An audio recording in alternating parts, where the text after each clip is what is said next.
host. Um, I hope you are great, you are okay. So, I'm going to talk about good health. But today, in terms of a good doctor, you know what? I don't like hospitals. I don't feel that comfortable. So, it's very important for me to have someone I trust, and that's the good doctor there. Not the TV series thing, but the good doctor is for me someone, of course, with good credentials, not someone who just did a course 6 months and start to do something there, which unfortunately quite common, especially in alternative medicine. But someone who really knows his business, her business. But it's more than that, you know. You have to tune, you know. You have to know who this person is. You have to talk a little bit. You have to understand each other. For me, it's very important because I'm vegetarian, so I try to go to doctors who are vegetarian too, so that they know my lifestyle and so they know how to cope with the situations I go through, respecting my decision of being vegetarian. But it's not only tune either. I mean, there are a few other things you can check if a doctor is good or not. For instance, the instructions this person gives, they have to be clear. Sometimes they are too clinical, too analytical, and too complicated. They speak in words that you can't understand much. And the bedside manner also. You know, you couldn't have a doctor that just come to you and say, hey, so you have 2 weeks to live and that's it. No, I mean, you need someone you trust, but someone also who knows how to express and relate. No, I have a very good friend who is a doctor. He's now very sick, but he used to say how important it was for him to just relate to the person, to just go beyond the fact that person is a patient. The person is a person, is a very important thing.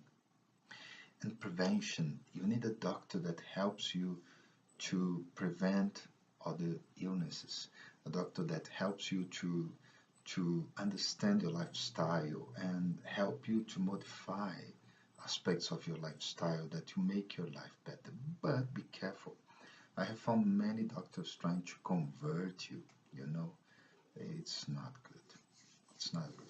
Let's give the example of a vegetarian doctor. You know, imagine if you're not vegetarian and the doctor comes and tries to push the vegetarianism thing to you. That's not nice. It's not right, in fact. And I give an example of a hospital in India where I go. And that hospital, most of its staff is vegetarian. Most of them.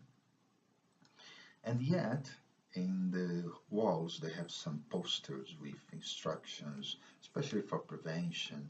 And many times I see things relate to animal things, you know, even eggs are there.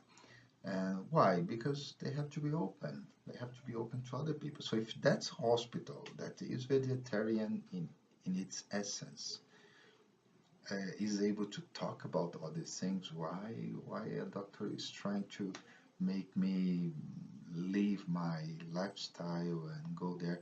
Of course, if you're really sick, so the doctor has to prove to you that vegetarian is the best, and the doctor has to show you why. But otherwise, it's not good.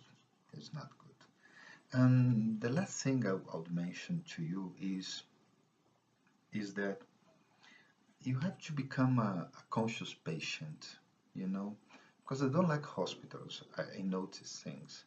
And one thing I realized that beforehand, people used to go to a hospital, go to a doctor, and they just take medicine and don't think about it. Nowadays, you have to research, you have to understand your sickness, you have to understand what's going on with you. And that's extremely important, okay? Because otherwise things won't work. So doctors, they're not gods. They are just human beings who have a wonderful call to help other people, and we should thank them, but we also have to do our part. Okay? Let's see next week, and